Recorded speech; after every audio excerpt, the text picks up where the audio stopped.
This is Here's How, Ireland's political, social and current affairs podcast, presented by William Campbell. Thank you for downloading episode 83 of Here's How for the 28th of February 2019. You can find all sorts of crackpots spouting off nonsense on the internet, but enough about me. In this podcast, I'm talking to an Irish YouTube political commentator who has attracted some controversy, to say the least.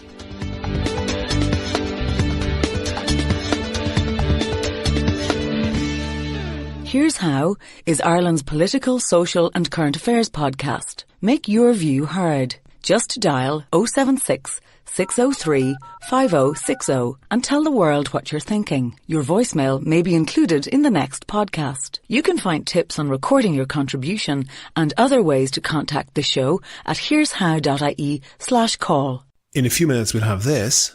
Rowan, the danger clearly with that is that somebody picks up on sources that are simply lying.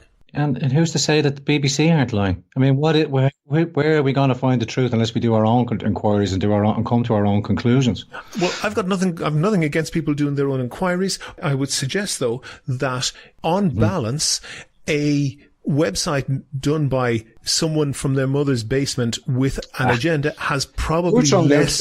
You're throwing out tropes there now, William, from just automatically smearing it. I just quoted you government official Sweden statistics, and go to the government website. I didn't mention anyone in a basement. That's the main interview for today that you'll hear in a few minutes.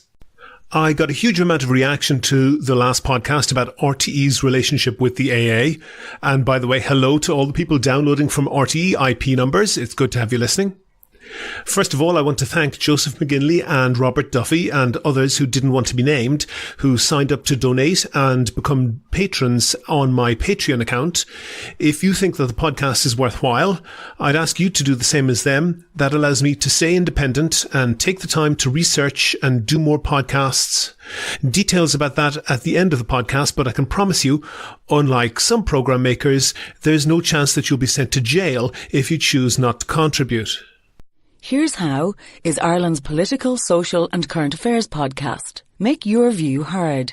Record a contribution to be included in the next show. Just dial 076 603 5060 and tell the world what you're thinking. Your voicemail may be included in the next podcast. You can find tips on recording your contribution and other ways to contact the show at here'show.ie/call. Before I play the interview, I just want to say that several people got in touch with me on Twitter to say that they didn't want me to play it at all. The guest is controversial for reasons you'll understand when you hear it, but I don't dismiss lightly the people who don't think it should be included at all. The guest, by the way, is Rowan Croft, the YouTube political commentator who says that he is centre-right. Decide on that for yourself. I'm no fan of no platforming. But I think that it is important to take care who you give attention to. It's all too easy for media to get clicks by featuring the most outrageous speakers without caring that in doing so they shift the centre ground of debate and make people who are only a little less extremist seem reasonable by comparison. But that's not the only consideration, and it's not the only mechanism at work here. Whether they are religious cults or political extremists, it's a well-worn tactic to select for promotion the most mild and reasonable sounding of their beliefs. They wait to reveal the most extreme of their views until the new recruit has already bought into their worldview via the more palatable elements of what they believe. Once someone is on that escalator, extremists can rely on groupthink and motivated reasoning to deliver their new adherent towards a position where they also accept the most extreme views of the group. I'm fully aware of the dangers of giving oxygen to extremism, but sometimes that's not the only consideration. Also, in this interview, Rowan makes some claims that I've fact-checked. I'll have more to say about that after the interview. On the line, I have Rowan Croft. Rowan is the owner of a YouTube channel called Gran Torino, based in Ireland, but with a pretty decent following on YouTube. Rowan, I think you could say that it was a pretty political channel. If you were to describe your political views, your political position to someone who wasn't familiar with it at all, what would you say? It's hard because it evolves. It evolves like most people, I think. Mm-hmm. It evolves daily with new information and new information. I would be conservative. I would consider myself centre right, not this alt right, far right nonsense that I keep getting tagged with. Okay. Because I like to question my own, not only other position, but my own position, and just to check in and make sure I'm on the right track. But I'd be centre right. I wouldn't be centre left, and I'd have no problem in discussing things with the left or the right. I'm just open to challenging my position and other challenging. And effectively, I want something. I want what's best for Ireland, and I just don't think the current trajectory that we're on now is in the benefit for all of us. Okay. Just looking through your videos, you've interviewed quite a few people, and you say you're not alt-right, but some of the people who you've interviewed would certainly be regarded by most people as certainly being on the right. For example, such as Anne-Marie Waters, who was former leadership candidate for She was in Labour. How can she be the right when she was in Labour to begin with? Well, she was most recently a leadership candidate for UKIP, and I think several people of the senior members of UKIP, of their MEPs, said that they would leave if she was elected leader. Also, Justin Barrett, now the leader of a small party called the National Party, but previously of Youth Defence. Jim Dowson, formerly of the British National Party and Orange First, and also who's been associated with supplying equipment to anti-immigrant vigilantes on the Bulgarian border. But rather than labelling things, and I think actually you're right, it's best not to label things like this, although it's possible to use it. But one of the issues that you speak an awful lot about is migration stroke immigration into Europe and into Ireland. Give me an overview there. In what regard? I'm against illegal immigration. Mm-hmm. I think the EU Migration Pact is one of the worst things that Ireland ever signed up for, and I think it's detrimental to Ireland. I think bringing economic migrants, illegal migrants, and heading them under one banner, is obfuscating to the max. I don't know why they're doing that. I have no problem with people seeking refuge in any way, shape, or form, but according to the UN figures, only 20% of refugee claimants are actual bona fide asylum seekers or refugees. Mm-hmm. I think lumping them all into one category, it just opens the way for what I see, human trafficking. You feature Matteo Salvini of the Lega Nord party from Italy. The Lega party, they don't call themselves Lega Nord anymore, they're Lega. They represent all of Italy, not just the north. That may be the case. They haven't legally changed their name, but they are normally called La Lega. You're right on that. That would be seen as really quite an extreme right-wing party, wouldn't it?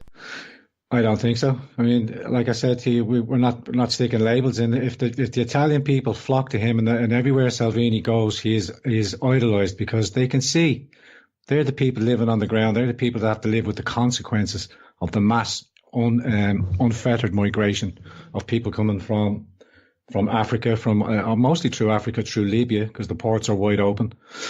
These traffickers have trafficked people from Libya and brought them straight into the Italian port because it was the first port of call in Europe. Well, to be clear, in the most recent elections, they got about 17% of the vote, which is a significant vote, but it's by no means a majority. But they'll be the majority. They'll be the majority party in the new European election. Polls are already showing them at 32%. So there's big sweeping changes coming for Brussels, whether they like it or not. Well, that may be the case, but the most recent election, which was last year, they got 17%. Matteo Salvini has certainly been associated with extreme hostility towards migrants. Isn't that true?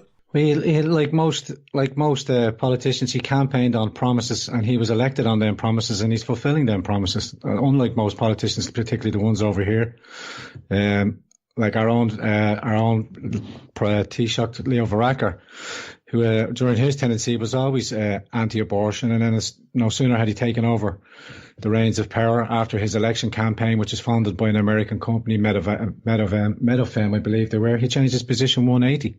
Sure, so but leave aside... Salvini sticking to his promises.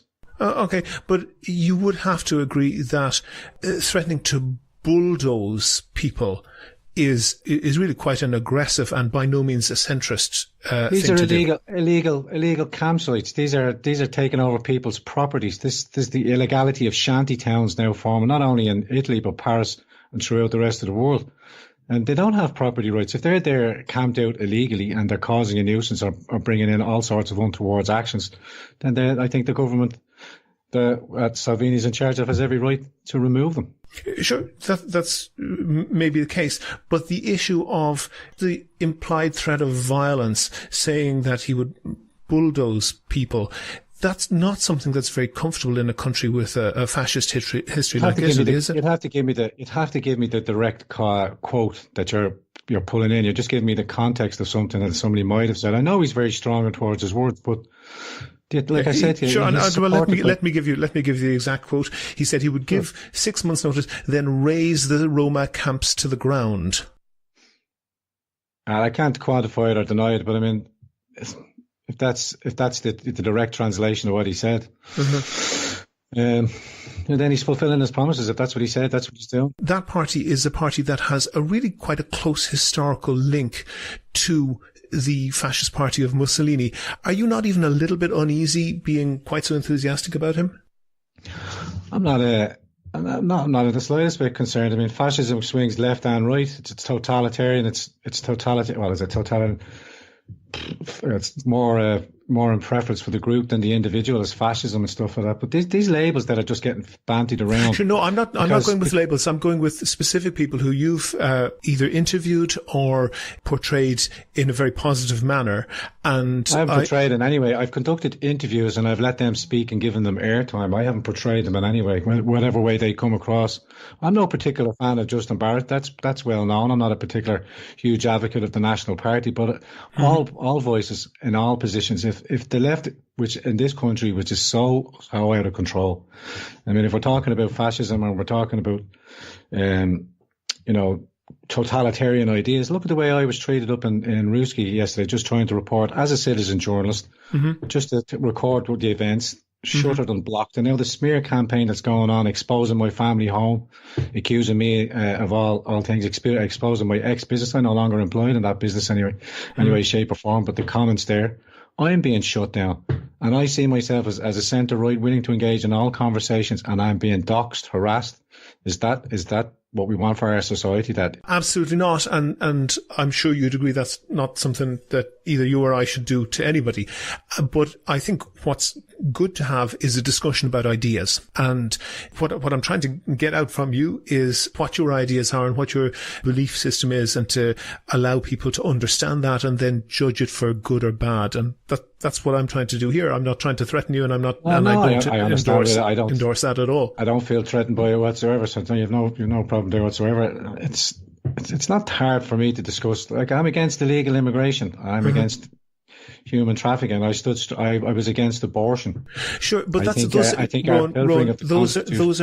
are very wide umbrellas to be under, and there is what specifically would you like to ask me, William? How would you like me to express my ideas? You have to give me some sort of context. Oh gosh, you have dozens and dozens of videos on YouTube, and many more hours. I've watched quite a few, but many more hours than I could watch the whole thing. Did you press the bell button to get notifications for future?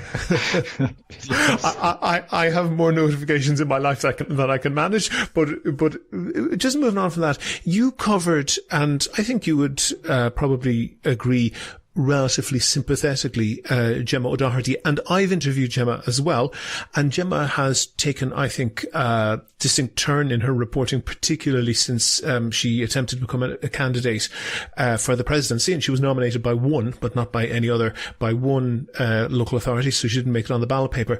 But that's a damning indictment of all the rest of the people that wouldn't stand behind her and vote for her because they wanted to close the route. Because I'd be a strong advocate for Gemma O'Doherty, because I think she's a real...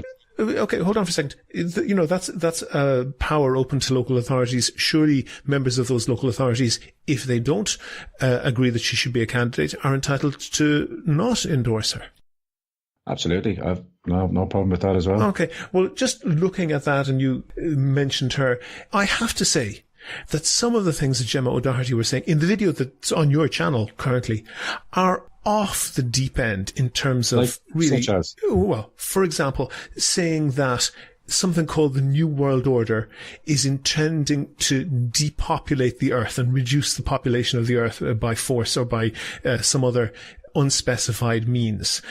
Well, it was George Bush who said it in the State of the Union address 20 times. There will be a new world order. We have the chance to create a new world order. These aren't words that she's created. This is no, well-known fact. Hold on for a second. George Bush didn't advocate depopulating the planet. Either senior or junior didn't advocate that. Gemma O'Doherty also linked to some form of oppression that wasn't all that clear. Her claim that Ireland, and she's shared this many times on Twitter as well, that Ireland has the third highest cancer rate in the world. Ireland has a high rate of cancer because cancer is a disease of old age. Third world countries, where the life expectancy is much shorter, have much lower cancer rates because people are killed by other things before they're old enough typically to get cancer. She's also, and in the video that you put up and there didn't seem to be any questioning of it from you, endorsed anti-vaccine conspiracy theories. I think there's well-documented evidence out there, and I believe an Irish writer, Ellen Laloyo, has a new book coming out, and she categorically states that the trials weren't done under supervision, that there's new questioning coming out about the HPV vaccine. I think most vaccinations should come out, if they're not properly authorised or haven't been, or their testing hasn't been approved. Or hasn't been, they should be questioning of them. But the amount of young women and ladies that I've come across going to different events that have had life-altering effects, damaging effects since they got the vaccinations, you'd have to ask. The amount, you said the amount. What amount? Oh, the percentages? Well, no. Just how many? How many? How many people have you encountered? Oh, 3 or 4 girls that spoke at a conference last year in Liffey Valley. As it happens, Ron, I have investigated this very, very thoroughly. And that's exactly the number of girls that I have come across that have illnesses. In all your investigations, only 3 or 4 girls? In Ireland, in fact. And with no strong reason to believe that the two things were connected. So even if the latest scientific facts come up, even if the latest scientific inquiries come out and they question it that they found DNA compound in some of the vaccines or some of the components. You can question anything. But for medicine, I'm not a doctor. What I look at is medical research that's done by people who are qualified to do that. And I've read that very, very thoroughly. And almost everything that the conspiracy theorists say about that turns out to be easily falsifiable. Why would you say conspiracy theorists when there's let me tell you why. Let me tell you why, Ron. Go ahead, because the conspiracy theorist is someone, when they are agreed with, says, see, even this person agrees with me. And when they are disagreed with, says, look how big the conspiracy is. Even this person is a member of the conspiracy. That proves that I'm right. A conspiracy theorist is somebody. A conspiracy theorist is someone for whom there is nothing will qualify as evidence against their belief. I'm a conspiracy analyst. I'm not a conspiracy theorist. I'll open to all questions on lines of inquiry, and then I'll either engage with them or I don't. Oh, okay, but the regret group who Gemma has featured on her YouTube channel and who have access at a very high level to other social media have told lie after lie that are easily refutable. And I have documented that in previous podcasts. And to report that costs people's lives.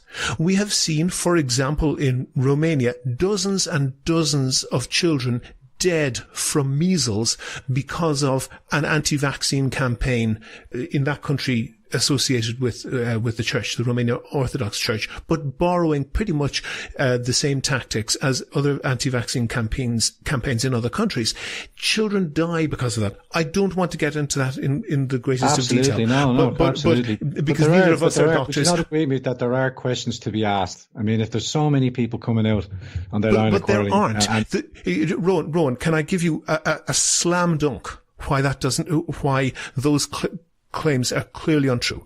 Ireland has one of the lowest thresholds for proving civil liability for personal injury cases in the world. It's easiest to take a case and has some of the highest payouts in the world, far higher than other common law countries.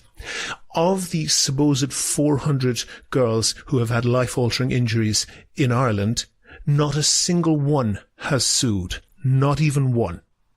That's not to say that they haven't won their case. They haven't even taken their case. Who was being slandered and tried to get some sort of representation. It's very hard to get to justice in this country, regardless of whatever facts or figures you have. It's pretty much a closed shop over here. Ordinary people of ordinary means, every day of the week.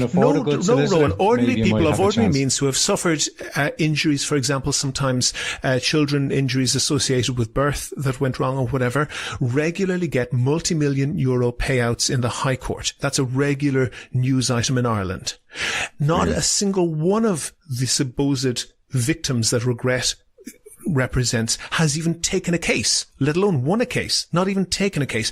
And even if they, for some reason, they couldn't take a case, they could go to the HPRA, the system for reporting adverse reactions to medicines. It's as easy, it's an online form, as easy as filling in a Ryanair airline ticket, as easy as buying an airline ticket on Ryanair. Not a single one has reported that. Maybe you should ask a representative of Regret to come in and inform their position over it. I have. From my position, every journalist who has asked for that, they have threatened to sue. There's a definite case to bring into question on vaccines, because it's not 100% proven. Let's park that issue. And one thing that you said is that you're not alt-right, and I don't particularly like labels, but I think that they're useful sometimes in you're going to call me alt-right things. No, I'm actually not, and so I don't want to use that term other than by what other people generally. What about conservative? What about conservative? Because I don't believe that Theresa May or Anna Soubry are alt-right. That's why. But I'm not labeling you as anything. So don't get offended in advance. It's just I never take offense to offense. No, that's good. You're probably right. You'll save yourself a lot of energy. But on the alt-right websites, and indeed websites that self-identify as alt-right, and there's many blogs and comment websites and so forth. On that, one of the most common anti-immigrant tropes is to say that because Sweden proportionally took in probably the largest number of refugees during the migrant crisis, to say that the rape statistics in Sweden shot up when these migrants arrive. And indeed, you said that, and not only did you say it, you said it in terms that they use. I just want you to listen to this one clip for 1 second. Currently identified by Turkey. Sweden is now the rape capital of the Western world. 88% of migrants interviewed. So that's from your video from about a year ago. That exact phrasing has been used, for example, by Milo Yiannopoulos. It's been used, I think, by Don Trump Jr. and by very, very many. If you Google that exact phrase, Sweden rape capital, you will get hundreds and hundreds of alt-right sites. It is completely false.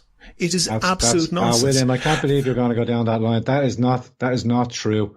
Why? Ever since the capital, you can only, if you're paying attention to social media or online presence, or even indeed some of the Swedish activists over there, Sweden is in an awful state.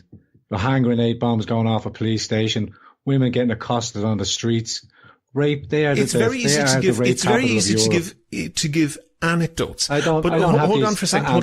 These are facts. I can bring them up to you and show and get them to you. I don't have them here to hand. But well, let me go to the source. Anybody Rowan, to do their own inquiries, and you'll see that. Okay, Rowan, let me go to the source.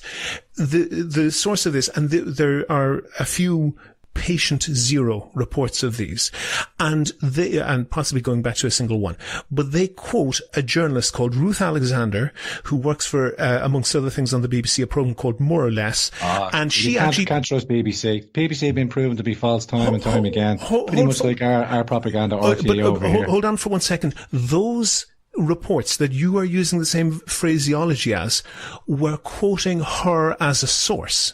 So if you're saying that she's not reliable as a source, that you can't trust her, then you're saying that you can't trust that. But I just want you to hear what she said about her own report being quoted by these alt-right websites. Just listen to this. Proportionate to its size, Sweden has taken in the most refugees.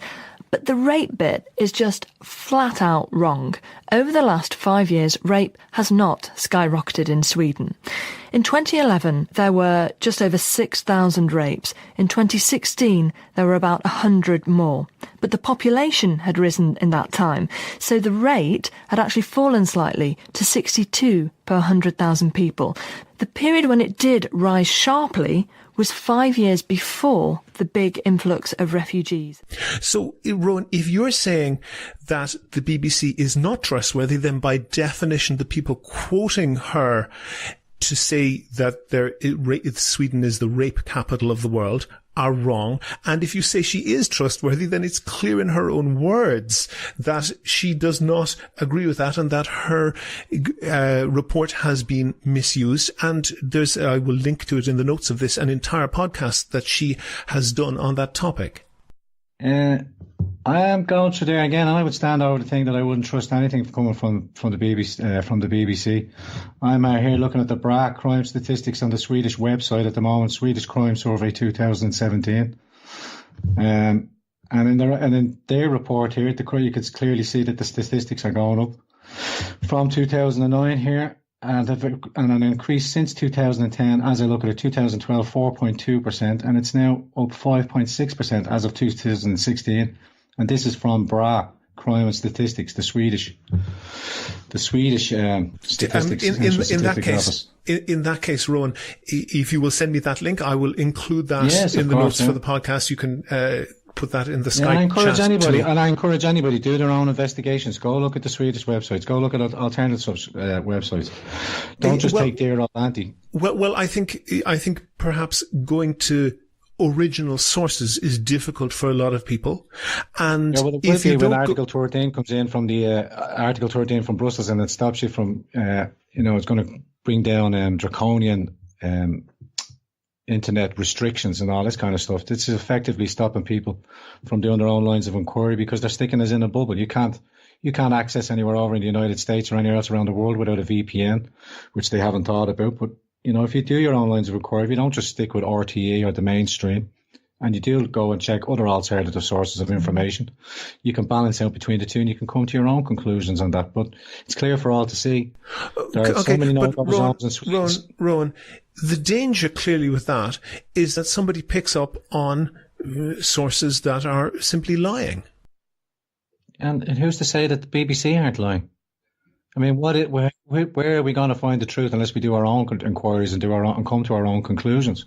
Well, I've nothing against people doing their own inquiries. I would suggest though that on balance, and I'm no particular fan, on balance, a website done by someone from their mother's basement with an agenda has probably less. You're throwing out tropes there now, William. Automatically smearing it. I just quoted the government official Sweden statistics and go to the government website. I didn't mention anyone in a basement. That kind of rhetoric is you're just smearing any sort of inquiry. I apologise, Rowan. I apologise to you and your mother. But my point is that somebody who has a reputation. Come on, Rowan. Someone who has a reputation. For you to bring that in there and just smear me like that, which have a sense of humour. Have a sense of humour. No, but how can I have a sense of humour when my family's life is under threat, when my private life is being exposed for all things? Of course I can take a sense of humour, but to have a swipe or a jibe like that, okay. Well, let me state it in plain terms in that case. Someone who has a reputation to defend is more likely to be cautious with the truth. I don't understand. I don't know where you're trying to get with that. When you try if you are either be it the New York Times or the BBC or more conservative outlets, you are. They're not conservative. New York Times is owned by a Mexican more cartel. Conservative. I'll leave that aside. I'll leave that aside. News sources.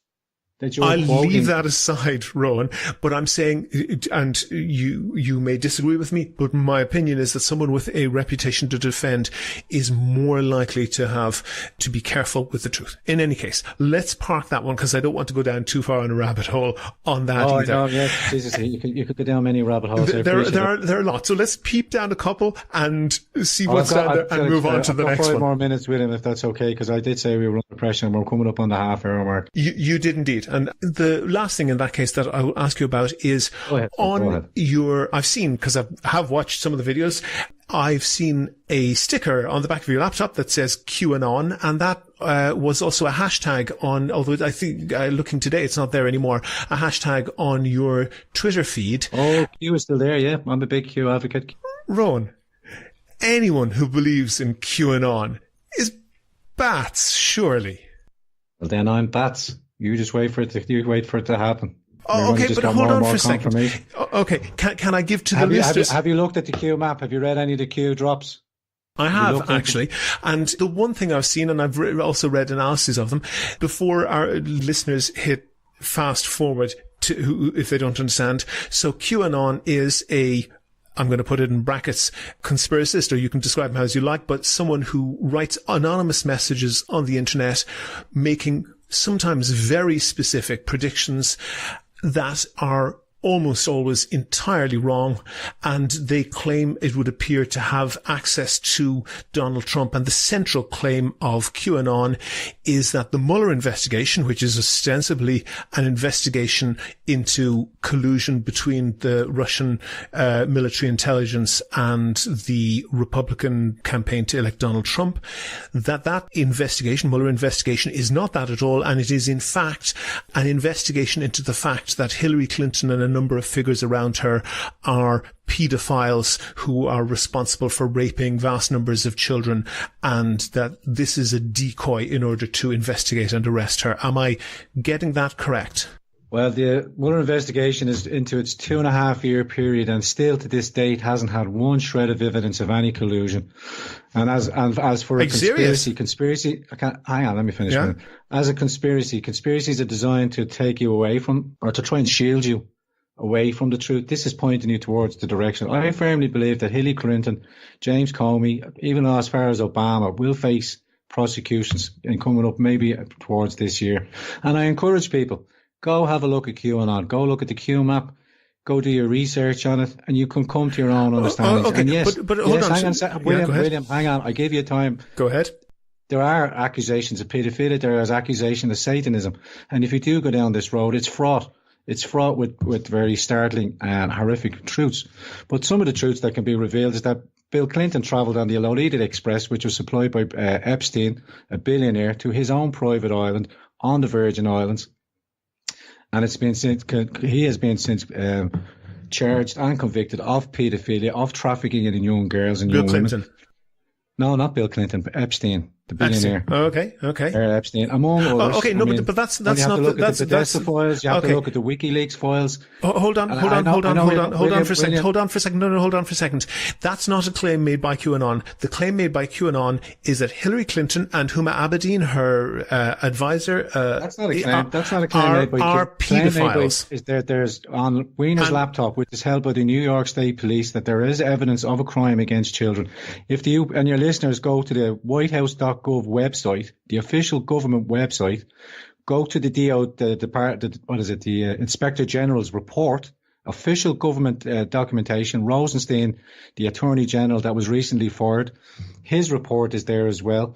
And on the list of crimes, look under Weiner's laptop, and you will see on the third paragraph buried down there, unofficial documentation, it says crimes against children. Now, I encourage you to do that. I will take that on advisement that the listeners have got that. But to quote this, what's called Q-drop, that's to say a post from this anonymous claimed source. The claim is that John Podesta, a Democratic senior member of the Democratic Party, Hillary Clinton, and her aide, Huma Abedin. It's Tony Podesta. Excuse me. A senior political figure in the US. Hillary Clinton, also a senior figure, and Huma Abedin, she's an advisor, or was at least an advisor at the time for Hillary Clinton. And the prediction is that John Podesta would be indicted on November the 3rd, 2017, and Hillary Clinton and Huma Abedin would be indicted on November the 6th, 2017. There isn't the slightest notion of that happening, and it's a year and a half later. And indeed, QAnon in related one said that martial law was imminent because there would be riots because resulting in the publication of those indictments. That's just when the information becomes available, you can't expect people to come and see the amount of nefarious action, which I believe is here in Ireland as well. The kind of crimes that are being alleged to happen over there are happening here too as well. And Rowan, address the point that this QAnon is nonsense. It has made very specific predictions, all of which never happen. Beg to differ. There's been a few quotes. Like I haven't been with Q. I haven't been on the Q thing because I've been focusing back here in Ireland. But there are numerous. What would you say? Like the most recent one there was. Well, look, I'm just pointing your sources to corroborative to information. 2012, Andrew Breitbart, the journalist that died of a heart attack, 43, in a tweet, still on his timeline, how Tony Podesta isn't arrested for crimes as the biggest sex slave cover or upper. This is this whole Pizzagate nonsense that people claiming. But have you done your investigations on it? I mean, I think one thing to know is that the building that supposedly had a dungeon full of child prisoners in the basement didn't have a basement. Where's that? In the pizza shop, Pizza Comet. That's the one that's owned by Jamie Alefantes. Okay, well let's go to one thing. What's the French? Sorry, no, this is the last one now because we've gone over the 5 minute times. What is the French for I love children? Je adore l'enfant. That's his name. I mean, it's another kind of way of spelling his name. But I firmly believe that that truth will come out. Okay, people have to come to their own realization just for 1 second then. That's why it's not coming out in just one. Because there'd be chaos on the streets. The president has just declared a national emergency, and I believe the military are building the wall. But it also, if you look towards Guantanamo Bay, it's just had a refurbishment. You can hold up to 7,500 prisoners. I believe most of the MS-13 that have been taken away are actually being prosecuted under military tribunals over there. Hold for 1 second. Hold for 1 second. 1 second. You're predicting things that will come out. Just listen to this for 1 second. So what are you going to see? You're going to see Julian Assange being pardoned either sometime this week or next week. We believe he's already in the States or he's in Switzerland. Next of all, I predict you will probably see Huma Abedin being prosecuted and charged. First of all, then you're going to see Hillary or them in the upper echelons of the new world order. And the whole filthy edifice is about to collapse. That's a video of yours from January 2018. You said that Julian Assange would be pardoned within a week of then. That's more than a year ago. It didn't come true. I grant it didn't come true. And that you said he was already, at the time that you were speaking, already either in Switzerland or the US. I can say that I'm pretty sure that Julian Assange is still in the Ecuadorian embassy in London. Nobody's seen him. Nobody's seen him. Has he been on the balcony really? Has he made any statements recently? Have you seen him in public? Nobody knows where he is. I'm pretty sure he hasn't been pardoned, and I'm pretty sure that Huma Abedin wasn't indicted or arrested in January 2018, and I'm pretty sure that Hillary Clinton wasn't indicted and arrested in January 2018. So far to date, I'll grant you that. But can we conclude by saying, even as an idea or even as a thing, it encourages people to do their inquiry, to check out the facts, like of the 33,000 missing emails, of the private emails server that she held in her room, in her home address. I have 33,000 missing emails in my spam folder. But you didn't use bleach blitz to get rid of them. You didn't smash up all your appliances with hammers, and you didn't turn them over to the FBI on request. When I was closing down a building, I put a drill bit through several hard drives for confidentiality. That's fairly standard. Nevertheless, I would never done that. What do you do that you put drill bits through your old appliances? What have you got to hide? Why do you got to hide with him? It's a pretty standard business procedure, but nevertheless, sure. Rowan. Can we wrap it up with him? I have, and I want to wrap it up with one question. Don't you think that sort of craziness undermines anything else that you would ever say? Not at all, because it's not proven or disproven. But as I said to your listeners, and I'll just keep encouraging it, go check it out for yourself. Go look into it for yourself and come to your own conclusions. I mean, you can smear me as a conspiracy theorist. I prefer conspiracy analyst, because I'm open to opening anything. Even like the facts of where would you stand on 9/11? Do you believe Osama bin Laden was solely responsible for bringing down 2 buildings when he was in a cave in the middle of the Afghanistan mountains? I think there were 19 guys on 3 different planes who or perhaps 4 different planes. And of all the planes, the only thing to survive the plane that crashed was his passport, was the license. Nothing about World Trade Center 7, which fell in 20 seconds and has since been disproven, or the fact that a grand jury has recently been reopened to reopen the case and look into the 9/11 inquiries. I encourage your listeners to go online and search in grand jury. I'm surprised that you know that, because grand jury's proceedings are entirely secret in the US, but nevertheless, they have conclusive power, and the jury has the power to decide whether to forward on prosecutions if they deemed the evidence to warrant to bring up a special counsel. As with Hillary Clinton being arrested for child abuse, we will see if that happens as well. Yes, Rowan Croft, the editor of the Gran Torino YouTube channel. Thank you very much for talking to me. Thanks, William. Appreciate that. Take care. Never miss a show. Follow at Here's How Podcast on Twitter and like Here's How on Facebook for updates on each show's contents. One thing that Rowan said during the interview was that he would supply a source for his claim that Sweden has become the rape capital of the world. If you Google that phrase, Sweden rape capital, you will find literally millions of hits, mostly for alt-right blogs that circulate and recycle that phrase. It's become almost an article of faith for the far right or alt-right or whatever you want to call them. It's clearly incredibly important for their belief system, and you can see why. Firstly, Sweden is the type of Nordic welfare state that is the antithesis of the far right's worldview. So it's important to them to find evidence that it is having problems. Secondly, in the migrant crisis that peaked in 2015, Sweden accepted more refugees, proportional to its population, than any other European country. I should say here that this is still only a fraction of the proportion accepted by some non-European countries like Lebanon, but that's a different story. The focus was on Sweden, and the fact that it is a successful welfare state and that it accepted so many refugees by European standards gives the far right 2 reasons to want to believe any claim that would prove that it's a terrible place.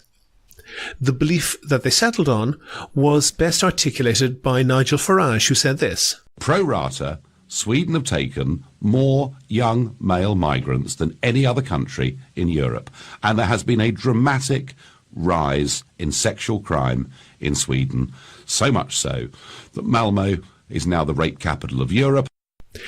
Basically, the claim is that stupid Sweden let in thousands of dirty foreign refugees who immediately set about raping the pure blonde girls of Sweden.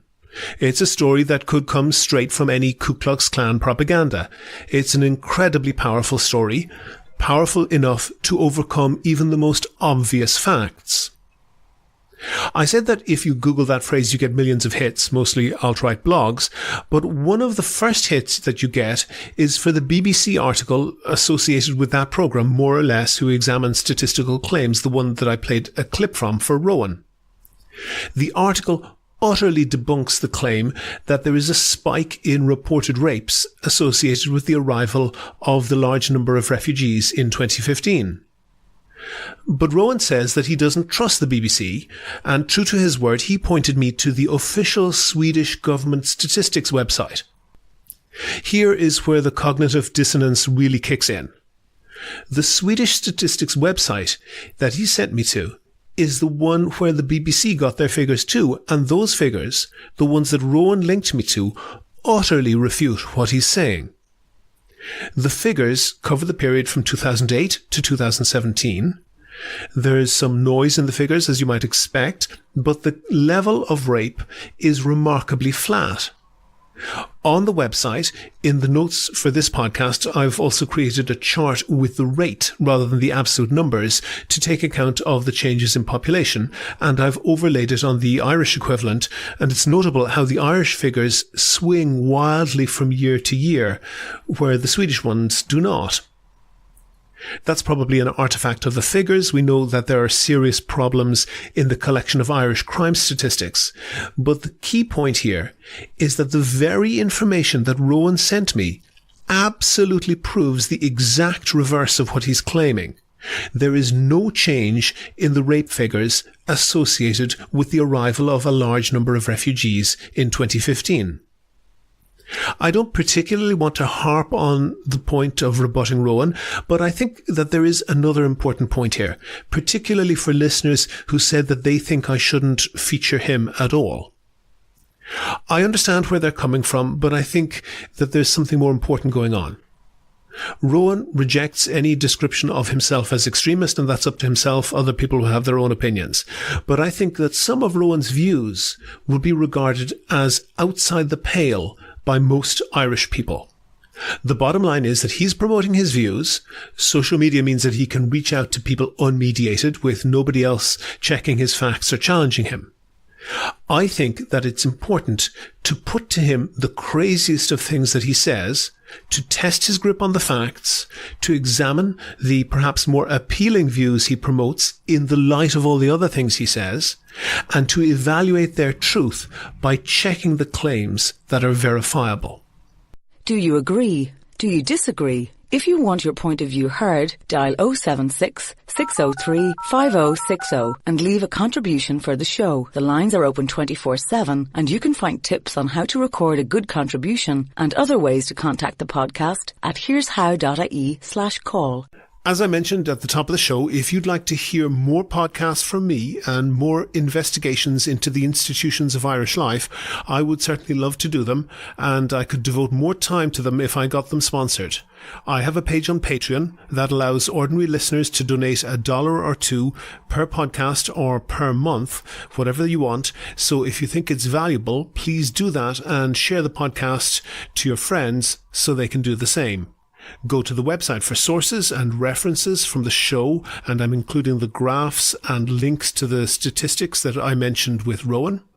And while you're there, you can like the show on Facebook, follow @Here'sHowPodcast on Twitter, and get in touch with me if you can suggest a guest or topic for a future show. Also, you can find out how to subscribe to the podcast for free on your computer, on your phone, or by email. All of that, including the Patreon link, are at www.here'show.ie. The Here's How podcast is produced and presented by me, William Campbell. Thank you for listening.